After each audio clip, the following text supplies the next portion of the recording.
Di Viamo, saya selalu bilang kepada pasien-pasien saya bilang kepada konsumen-konsumen saya, selalu belajar untuk mendengar kepada tubuh Anda. Tubuh Anda bisa berbicara dengan Anda. Saya memberikan satu contoh salah satu pasien saya yang dari Sumatera. Usianya kurang lebih 70 tahun sekarang dan riwayat kesehatannya ialah di usia 20 tahunan, waktu dia melahirkan di Singapura, dokternya diagnosa dia mempunyai masalah tiroid. Dan tiroid itu mempunyai benjolan yang benar-benar mengganggu sistem hormonnya. So akhirnya dokter Singapura itu bilang diangkat aja dan mengkonsumsi obat radiasi yang ringan. Oke, so dari usia 20 tahun dia sudah mempunyai masalah gondok ataupun tiroid. So di usia 30 tahun sesudah dia menghilangkan tiroidnya, dia menjadi susah hamil. Sudah dia coba 10 tahun, 15 tahun, akhirnya dalam waktu kurang lebih 16 tahun dia baru sukses menjadi hamil karena sudah melakukan IVF selama 3 kali. Sudah 3 kali dapat satu baby, dan lepas itu dia mempunyai masalah mioma. Mioma tahu?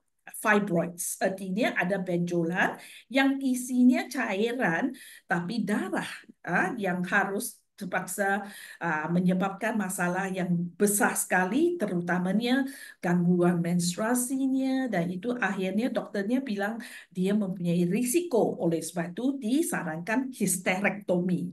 Oke, dan lepas itu dimulai sudah histerektomi. Kurang lebih dalam setengah tahun hingga 9 bulan, dia mulai mengalami masalah diabetes yang susah untuk terkontrol karena terdapat kista di pankreasnya.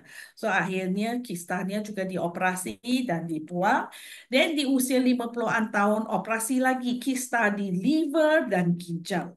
Dan akhir sekali di usia 60-an tahun dia mempunyai kanker payudara di stadium 3B. So, yang saya mau Bapak dan Ibu perhatikan di sini dari awal, waktu Ibu ini 20 tahunan, sudah diberi signal. Ibu ini mempunyai masalah hormon yang tidak seimbang. Dan ini biasanya mengganggu posisi ataupun organ-organ yang ada kaitan dengan hormon. Seperti gondok, tiroid, ada gangguan hormon, benar tak? Yang susah hamil itu adalah gangguan hormon. Mioma adalah gangguan hormon. Diabetes pankreasnya itu juga adalah gangguan hormon. Dan mempunyai masalah kista. Kalau kita seseorang itu gampang sekali tumbuh kista di sini, tumbuh kista di sana, itu sudah mengindikasi sel tubuh kita itu tidak sehat. Menduplikasinya terlalu cepat dan itu bisa menyebabkan kista. Kista itu bisa dalam bentuk daging, cairan, ataupun dalam benjolan yang ada isi yang lain seperti rambut, kuku, ataupun tulang. Oke, so Bapak dan Ibu lihat, dia itu sebenarnya udah dikasih peluangnya sampai begitu banyak kali, sampai akhirnya dia mempunyai kanker di stadium 3B. Oke, so Bapak, ini adalah yang saya artikan, Bapak dan Ibu, listen to your body, bila tubuh. Oleh sebab itu, kenapa kita sering mengadakan seminar seperti ini, ialah supaya Bapak dan Ibu bisa menjadi konsumen yang pintar.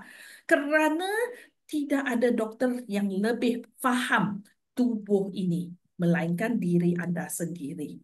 Oke, kita yang sakit, kita yang memiliki tubuh ini adalah tanggung jawab kita untuk menjaganya. Oke, dan tanggung jawab kita untuk kabari ke dokter apa masalah kita. Oke? Ya dok, kalau saya mendengar dan saya melihat itu usia 20-an, masalah udah ada masalah di tiroid dok. Jadi Yes, benar. berarti anak-anak kita itu kalau kita dengar mereka ada masalah hormon itu kita harus Hati-hati, kita benar. harus segera ke konsultasi dok. Karena kalau tidak Betul. coba lihat dia di usia 30-an susah hamil, di usia 50-an operasi kista, di usia 60-an kanker payudara. Berarti sejak dini itu dok. Benar. Sebenarnya udah dikasih signal terus supaya bisa dia tahu bagaimana. Oleh sebab itu, Ibu dan Bapak juga harus melihat setiap tahap usia kita, sebenarnya suplemen yang kita harus minum itu harus berbeda sedikit. Makanya ibu-ibu dan bapa-bapa, jika Anda memiliki anak yang sedang menghadapi masalah ketidakseimbangan hormon, contoh menstruasi tidak teratur, penambahan berat badan, masalah dengan insulin atau kelelahan, jangan ragu untuk berkonsultasi dengan kami. Ingat, mencegah itu lebih baik daripada mengobati. Mari bersama-sama kita jaga kesehatan anak-anak kita.